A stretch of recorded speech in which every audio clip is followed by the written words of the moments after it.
Hi, it's Dirk from Back's Physio. So I've got Ness here on the table. What we're looking at today, or what I thought I'd show you today, is shin splints. So, with COVID-19, I'm seeing so many more runners out there. And I get a lot of questions coming back down to people getting, what everyone talks about as shin splints. Just remember, so I'll show you this technique. It's a nice technique to unload or, decrease the pain, but definitely shin splints is something where you should be seeing a physio or a health practitioner because you've got to actually fix the reason why you have the shin splints. Okay, a lot of the time it's a change in volume, technique, shoes, things like that. So you've got to come back down to why you have them. This is just definitely a band-aid. It's a short, it's a nice way of just getting rid of the pain and allowing you to do some activity. Okay, so look, I'm going to show you two different ways of taping for shin splints. I'll show you the rock tape first, and that's, I'm going to show you that because that's the easiest and the quickest way of doing it. And it really depends, and I'm not really going to go into why you'd use, rock tape over the rigid tape. I would probably just tell you to suck and see which one gives you the best result, pain-wise. So remember, shin splints, if you're really talking about shin splints is going to be on the inside component. It's not going to be on the outside here. That's something absolutely different. Okay, so shin splints is generally always going to be here, and a lot of time it's down into this piece here. Alright, so rock tape, we've all used rock tape before, so what I tend to do is I just chop two pieces, so one slightly longer piece, and you can have more than one piece which is just shorter, it'll make sense in a second, so I'm just going to put the two pieces on. So remember, with the rock tape, it's all about making sure that you're getting rid of the edges, so just do your little semicircles, and then I'm going to go through there.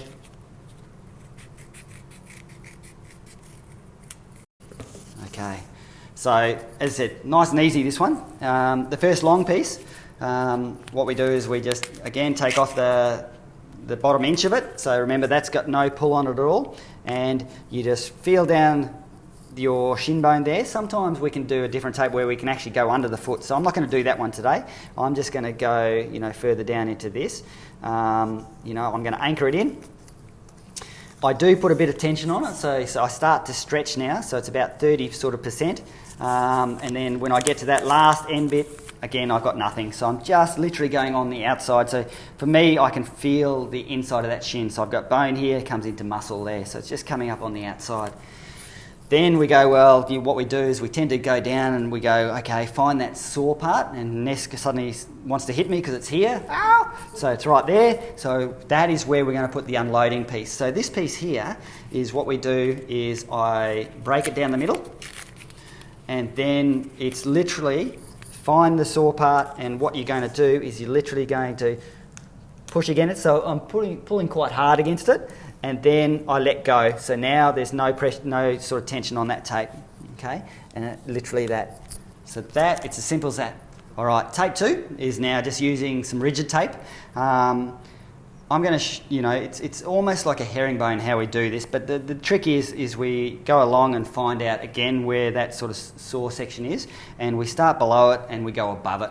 So the way I sort of tend to do this is I will just rip off, small sections. You can put down a sort of fixamol, which is a white tape, and that's so that if you have any allergies, or if you in an environment where you're going to sweat a lot, so it'll actually help with the grip.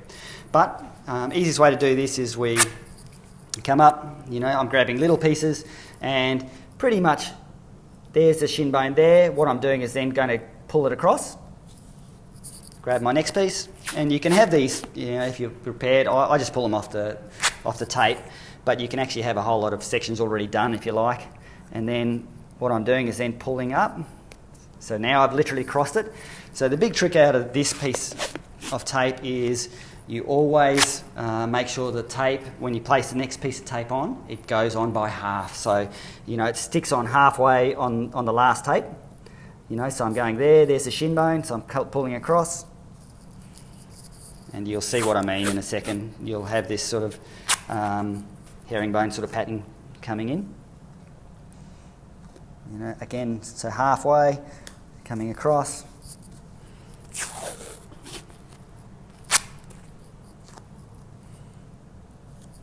And then I'm just pulling across. So it's just important that you just tension across that bone. So it's all about making sure that the tissues get unloaded as they go.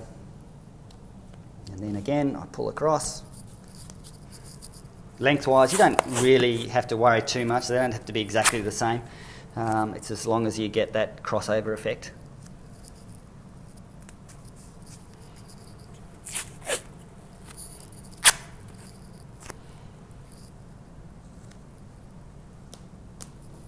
Now I'm just going to do one more, but you can definitely go further up the shin. I tend to go further up with most people. Oop, I've made that fold.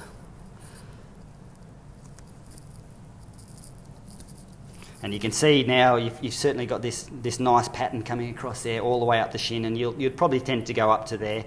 And what will happen is, you know, shin splints itself is basically a process where you start and get this irritation where it's pulling what we call the periosteum off the bone, so it's stressing the bone. So all this does is, you know, the stress now hits a tape instead of going straight onto the bone. So it spreads the love out a little bit, and hence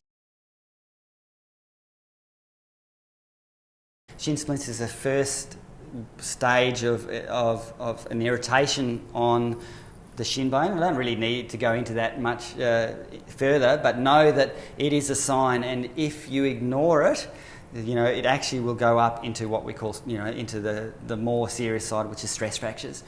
So the taping itself is a literal band-aid. It will actually help decrease pain. It won't fix the problem. So you really do need to actually seek someone's help, you know. So allied health, you know, professionals, come down here. I'm quite happy to help you on this one. As I said, generally it'll come down to technique, a change in intensity or volume of your training, shoes are probably the big main ones, which I'll see, and you need to adjust those. Don't adjust those, then this problem stays and becomes more serious.